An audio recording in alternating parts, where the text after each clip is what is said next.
Hello friends, welcome to our classes. मैं Upendra Pandey. Gas में जैसा कि आप लोग को metrology and measuring instrument mechanical 6 semester के चैप्टर्स के बारे में बात करने वाला, तो यहाँ पे आप लोग को इस लेक्चर्स में LVTD यानी एक्सेलेरोमीटर क्या होता है इसके बारे में हम बात करने वाले हैं। तो यहाँ पे जैसा कि आप लोग को एक्सेलेरोमीटर क्या होता है यानी LVTD एक्सेलेरोमीटर क्या होता है, इसके डिसएडवांटेज क्या होते हैं और इसके एडवांटेज क्या होते हैं और ये क्या होता है, इसके फिगर के माध्यम से स्टेप बाय स्टेप देखेंगे। ठीक, जैसा कि यहाँ पे स्क्रीन के माध्यम से देख पा रहे हैं, LVD प्रारूपी त्वरणमापी यानी LVTD टाइप एक्सेलेरोमीटर। ठीक, तो यहाँ पे क्या होता है कि LVTD हम क्या कह सकते हैं, एक पीएफ रेखीय परिवर्तित डिफरेंशियल ट्रांसड्यूसर होता है, जिसका पूरा नाम क्या होता है, लीनियर वेरिएबल डिफरेंटेड डिफरेंशियल ट्रांसफार्मर। ठीक, इसका क्या कार्य होता है, तो एक प्रकार से हम बता दें गाइस कि जैसा कि आप लोग को इसका उपयोग कहाँ किया जाता है, तो किसी उच्च आवृत्ति कंपनों को मापने के लिए हम इसका प्रयोग करते हैं। ठीक, यहाँ पे फिगर के माध्यम से देखेंगे कि आप लोग को फिगर के माध्यम से देख पा रहे हैं, तो फिगर क्या करता है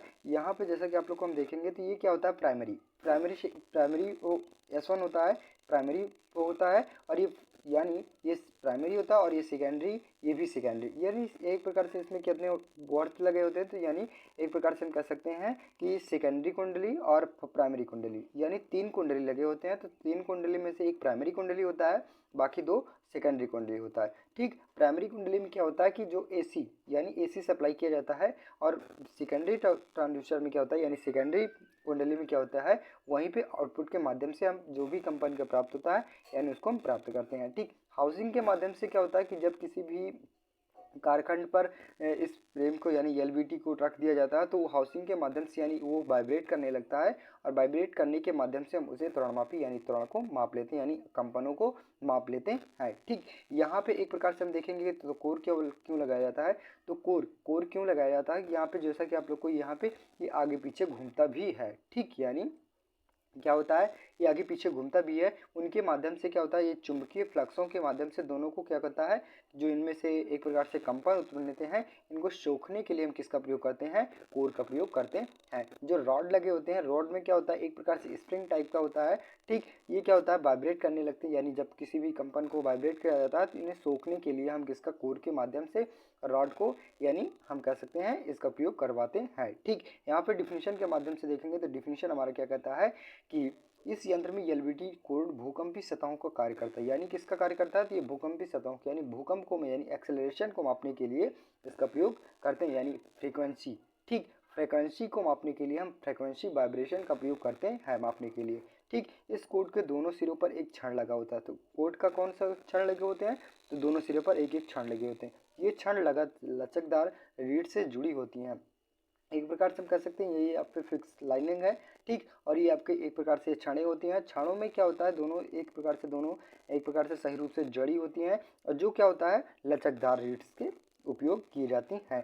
ठीक, इस तरह से कार्य करती हैं कि इस यंत्र में फ्रेम हाउसिंग होता है, जिसके अंदर व्यवस्था में लचकदार रीड्स का हिस्सा त्वरमापी के रूप में हाउसिंग होता है, यानी हम कह सकते हैं कि जो हाउसिंग होती है वो क्या होती है, एक प्रकार से लचकदार होती है, फ्रेम हाउसिंग सूक्ष्म कंपन में प्रभावित होता है। ठीक, यानी हम कह सकते हैं ये हाई कंपनेशन यानी हाई कंपनों को मापने, हाई आवृत्ति के कंपनों को मापने के लिए इसका प्रयोग करते हैं।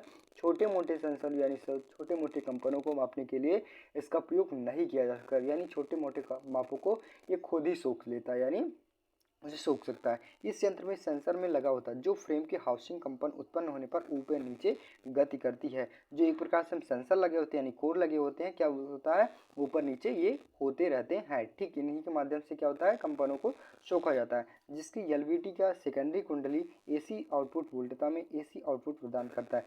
जो एक प्रकार से हम कह सकते हैं ये सेकेंडरी, ये क्या होता है, आउटपुट हमें प्राप्त करता है, और फर्स्ट वाले में क्या होता है, AC सप्लाई किया जाता है। ठीक, यानी AC सप्लाई किया जाता है, और यहाँ पे सेकेंडरी जो ट्रांसड्यूसर लगे होते हैं यानी सेकेंडरी कुंडली लगी होती हैं, उनके माध्यम से हम आउटपुट प्राप्त करते हैं। ठीक, आगे कहता है यह इस आउटपुट सिग्नल का मान कंपनों के आयाम पर निर्भर करता है, तो इसका कंपनों से आउटपुट सिग्नल किसके ऊपर डिपेंड करता है, तो इसमें जो वाइब्रेट यानी कंपन हो रहे हैं, ठीक, कंपन हो यानी फ्रीक्वेंसी वाइब्रेशन हो रहा है, उनके ऊपर डिपेंड करता है, जो इसके समानुपाती होता है। ठीक, यानी क्या होता है, जो फर्स्ट प्राइमरी सेकेंडरी होता है और सेकेंडरी टर्न कुंडली होती है, दोनों के क्या होता है, इक्वल यानी एक रूप में समानुपाती रूप से बेस पे जाना जाता है। ठीक, इस कुंडली वोल्टता के शिखर पर परिणाम निकालकर आयामों को ज्ञात किया जाता है। यानी इसका क्या प्रकार से हम कह सकते हैं, जिसमें आयाम होते हैं उनके जो परिणाम होते हैं यानी आउटपुट जो परिणाम यानी परिणाम प्राप्त होता है उनके ऊपर से डिपेंड करता है। ठीक इन्हीं के आयाम को यानी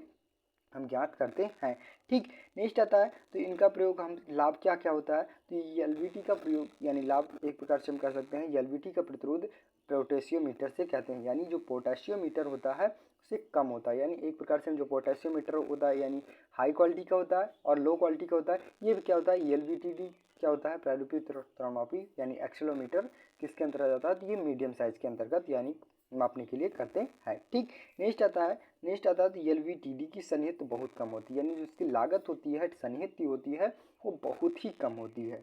ठीक यह एक संपर्क रहित युक्त डिवाइस है। ठीक यानी जो संपर्क रहित एक प्रकार से हम जैसे कि कहीं भी एक प्रकार से कंपनों को मापा जाता है तो वहाँ पे उनके नज़दीकी सतहों पर रख दिया जाता है और रखने के बाद हम क्या करते हैं कंपनों को माप लेते हैं। नेक्स्ट आता है तो जल संपर्क में उपकरण होने वाली समस्या नहीं होती हैं। अगर हम किसी प्रकार से हम बारिश वगैरह में रख दें इसे एलवीटीडी त्वरणमापी को, ठीक तो ये क्या होता है इसमें कोई भी इफेक्ट नहीं पड़ता है। यानी क्या होता है एक प्रकार से आवरण के रूप में ढका होता है, चाहे जितना ही बारिश हो ठीक तो इनमें कोई प्रभाव नहीं पड़ते हैं। ठीक तो आई होप गाइस यहाँ पे एलवीटीडी त्वरणमापी एकदम इजी ढंग से समझ में होगा। तो नेक्स्ट क्लासेस में रहेगी आप लोग को पोटेशियोमीटर क्या होता है, पोटेशियोमीटर के बारे में हम जानेंगे। ठीक तो यहाँ पे आप लोग को मेट्रोलॉजी में भी है और सीएनसी मशीन में भी है, दोनों सब्जेक्ट में यानी आपको पोटेशियोमीटर और एलवीडी दोनों के बारे में देखने को मिलता है। ठीक यहाँ पे तो इसीलिए मैंने ये टॉपिक उठाया। ठीक तो ये टॉपिक एग्जाम के पर्पस पे बहुत मोस्ट इंपॉर्टेंट है, दोनों सब्जेक्ट में पूछा जा सकता है। ठीक नेक्स्ट क्लासेस में रहेगा जैसे कि आप लोग को पीजो इलेक्ट्रॉनिक त्वरणमापी, ठीक इसके बारे में हम देखेंगे। तो बस गाइस आज के लिए इतना। अगर वीडियो अच्छी लगी चैनल पर नए हो चैनल को सब्सक्राइब कीजिए, ज़्यादा से ज़्यादा शेयर करने की कोशिश कीजिए। मिलता है नेक्स्ट वीडियो में, तब तक के लिए जय हिंद।